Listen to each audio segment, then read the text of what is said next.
Alors voilà, alors parler d'un public majoritairement raciste ou sexiste, c'est toujours assez délicat parce que je pense qu'il y a des idiots un petit peu partout et c'est la minorité qui se fait entendre et donc ça c'est bien dommage. Donc je ne me permettrai pas de dire que tel type de public est raciste ou pas parce que je pense que la minorité s'exprimant, c'est celle qu'on remarque. Voilà, j'ai des souvenirs sur le public hongrois par exemple où quelques idiots ont proféré quand même malgré tout des propos assez durs et assez réprimandables. Dans le sud de la France, on a toujours été confronté à 4 ou 5 idiots voilà, qui n'acceptent pas la différence. Donc voilà, après il y a les fédérations et nos organismes qui sont là pour sanctionner tout ça. Et ensuite, il y a notre propre activité qui fait on peut être encore plus motivé à pouvoir répondre par le terrain. Alors dans le handball féminin, non, j'en ai pas vécu. Je pense que c'est quelque chose étant donné qu'on est devenu un sport de plus en plus professionnel, la vie privée des joueuses ou des joueurs ne concerne que eux et on est dans une société professionnelle qui ne doit pas se mêler de la vie privée des autres. Et donc, non, moi, j'ai pas souvenir en tout cas de dérive à ce propos. Alors, c'est un combat d'une dizaine d'années de la part des trois différents partenaires sociaux de la ligue professionnelle, voilà, la JPH, l'Union des présidents et le syndicat des entraîneurs, cette master. Cela fait 10 ans que le dossier est sur la table et qui a été porté par des personnes ressources qui ont énormément travaillé. Donc c'est une belle avancée pour le handball féminin professionnel. Une belle première étape, voilà, parce que on se rapproche petit à petit des conditions de travail du public masculin professionnel. Je pense que le salaire moyen en fille était de 2800 euros brut, alors qu'en garçon il est de 3000 euros. Il y a toujours 200 euros d'écart, mais voilà, la, la frontière se diminue petit à petit.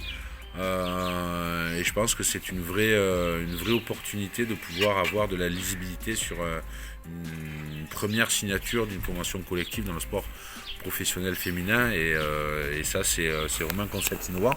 Après, il y a forcément, on en veut toujours un petit peu plus pour que l'égalité soit vraiment respectée. Je pense que les droits et les devoirs de la joueuse doivent être de plus en plus mis en avant. Donc la joueuse professionnelle a validé des droits et c'est tout à fait légitime par rapport aux sacrifices que les joueuses font au quotidien. Mais après, derrière, le monde professionnel a aussi des devoirs, que ce soit les entraîneurs, les présidents ou les joueuses. Et à ce titre-là, ça ne pourra être que bénéfique sur notre activité professionnelle de spectacle et d'exigence. Non, mais je pense que tout le monde est responsable de cela. Je pense que tout le monde. Je pense que c'est le terrain et le jeu qui vont nous permettre de pouvoir vendre notre produit et notamment le championnat LBE, nos 26 journées de championnat avec du spectacle, avec énormément de vitesse dans le jeu et je pense que c'est le jeu qui va nous permettre et la discipline que l'on doit mettre. Voilà, la différence notable entre le handball masculin et le handball féminin, c'est le nombre de paires de balles. Une équipe qui perd 4 ballons en garçon, c'est le maximum. Nous, on en perd une dizaine ou 12 par match.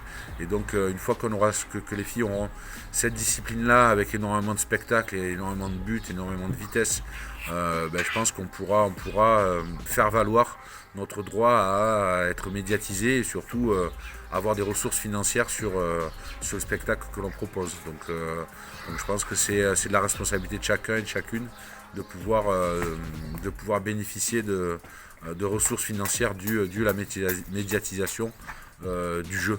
Voilà.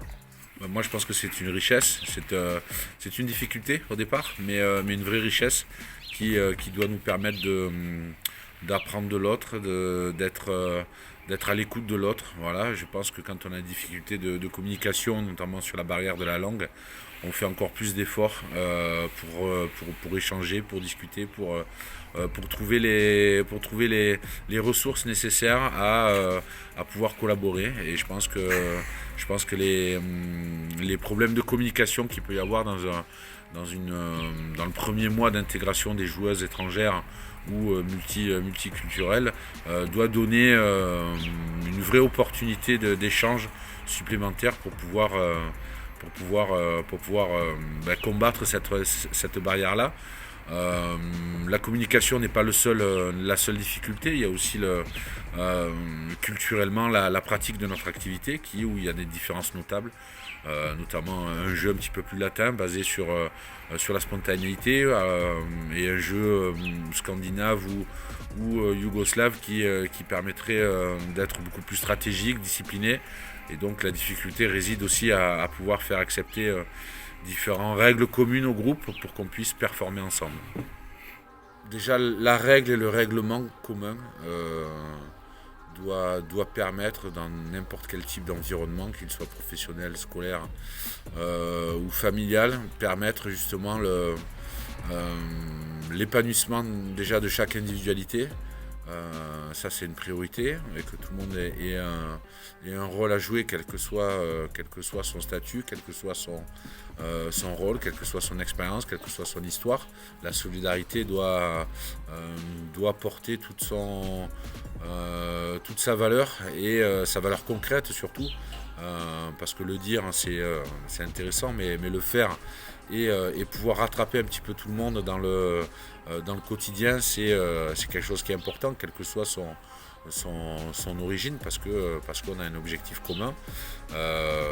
Donc pour moi, il y a la règle de vie commune, les règles de vie commune, pour pouvoir impulser le respect de l'autre au quotidien.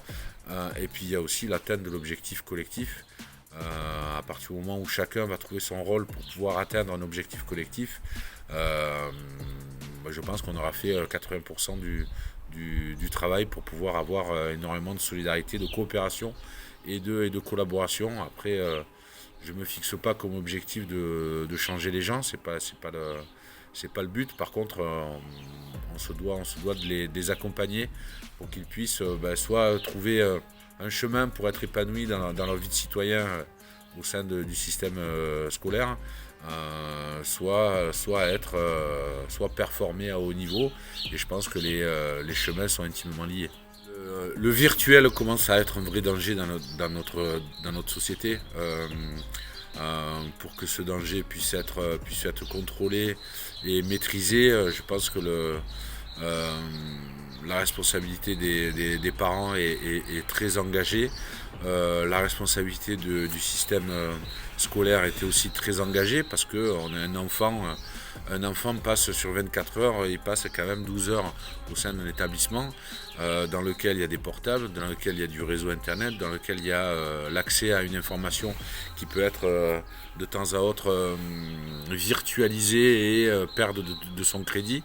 Donc voilà, je pense qu'il y a une énorme vigilance à acquérir de la part du système familial, une énorme vigilance de la part de l'éducation nationale, et pourquoi pas s'appuyer justement sur ces données numériques et transformer les réseaux sociaux en une vraie opportunité où on peut contrôler son utilisation. Le problème, c'est que c'est un peu l'anarchie sur l'utilisation des réseaux sociaux et éduquer les jeunes dès le primaire à l'utilisation du réseau social devient un vrai enjeu pour l'éducation nationale.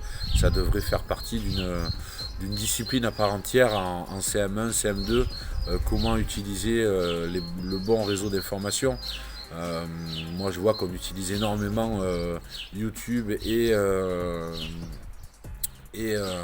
Internet parce qu'il y a une somme d'informations où les enfants peuvent vraiment s'enrichir et éveiller leur curiosité. Alors c'est une curiosité qui est très passive entre guillemets, mais elle est utile pour le savoir.